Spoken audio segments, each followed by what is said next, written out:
চলে এলাম পুষ্পিতাজ কিচেনে। তো আজকে আমি আপনাদের দেখাবো মাটন কষার একটি রেসিপি। সবার প্রথমে আমি একটা কড়াই নিয়ে নিয়েছি। কড়াইতে তেল দিয়ে দিচ্ছি।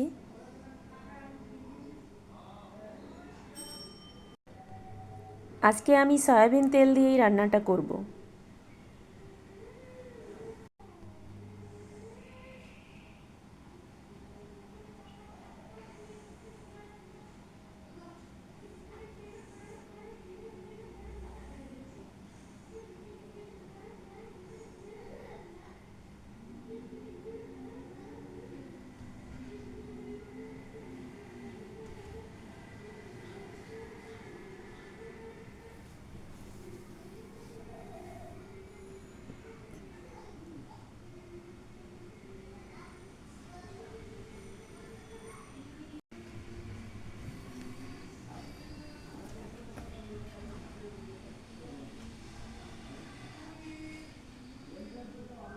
তেলটা গরম হয়ে গিয়েছে।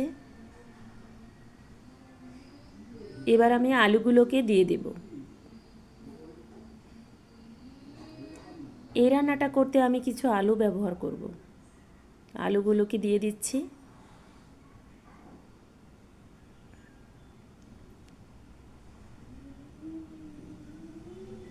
একটু লবণ দিয়ে দিলাম।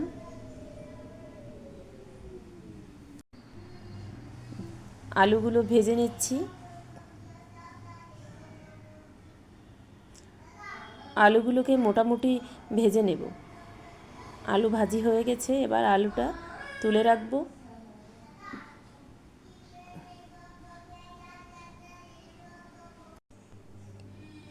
এবার পেঁয়াজ কুচি দিয়ে দিলাম। পেঁয়াজটাকে লাল লাল করে ভেজে নেব।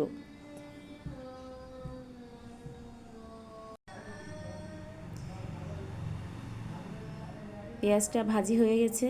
এবার আদা রসুন বাটা, শুকনো ঝাল বাটা, জিরে বাটা,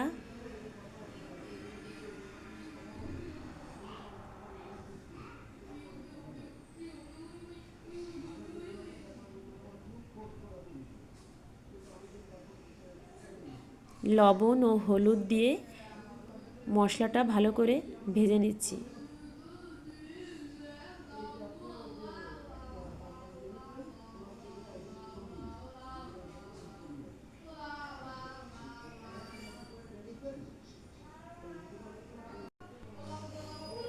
এই পর্যায়ে মশলাটা ভালোভাবে ভাজতে হবে। এই মশলাটা যত ভালো ভাজি হবে, মাংসের স্বাদটাও তত বেশি হবে।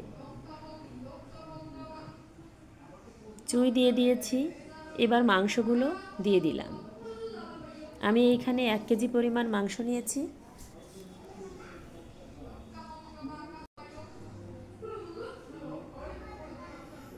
মাংসগুলো দিয়ে দিয়েছি।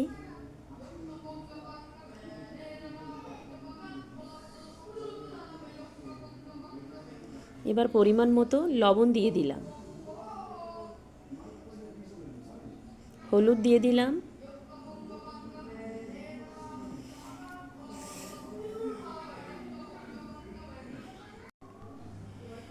এবার সব মশলার সাথে মাংসটা ভালো করে মিশিয়ে নেব।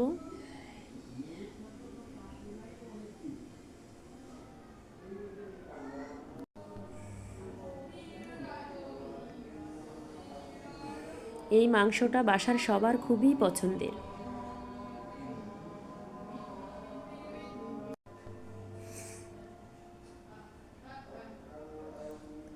মাংসটা সেদ্ধ হতে একটু সময় লাগবে, তাই বেশ কিছুক্ষণ সময় নিয়ে কষিয়ে নেব। দেখুন বন্ধুরা, মাংসটা প্রায় সেদ্ধ হয়ে এসেছে। এই পর্যায়ে আমি গরম মশলা দিয়ে দিলাম।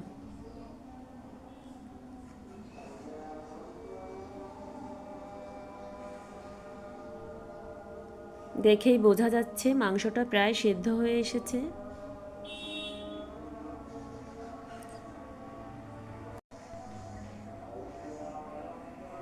এই পর্যায়ে আমি ভাজি করা আলুগুলো দিয়ে দিচ্ছি।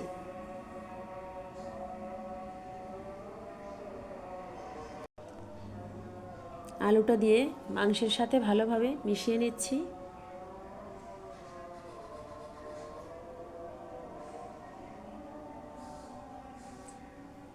বন্ধুরা, আমি তো আগেই বলেছি মাংসটা সিদ্ধ হতে কিছুটা সময় নেবে।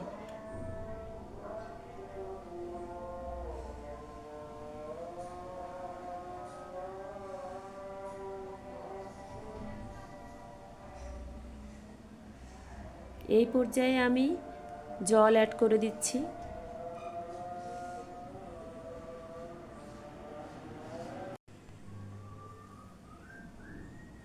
এবার আমি একটা ঢাকনার সাহায্যে 10 মিনিটের জন্য ঢেকে দিচ্ছি। ফিরে এলাম 10 মিনিট পর। দেখেই বোঝা যাচ্ছে মাংসটা প্রায় হয়ে এসেছে।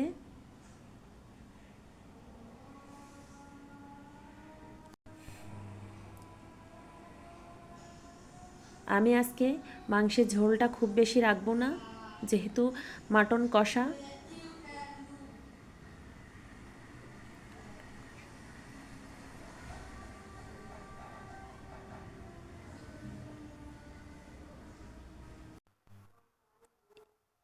এ পর্যায়ে আমি একটু চিনি দিয়ে দিচ্ছি মাংসের স্বাদটাকে ব্যালেন্স করার জন্য।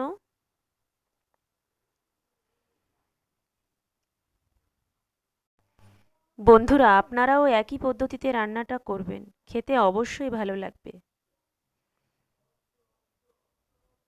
আমার বাসার সবাই তো ভীষণ পছন্দ করে।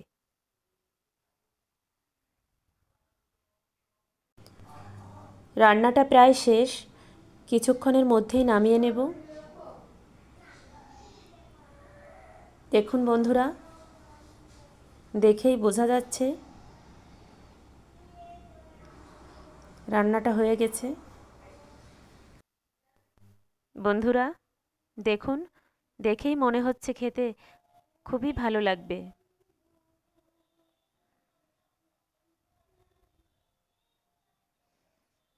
এবার নামিয়ে নিয়েছি।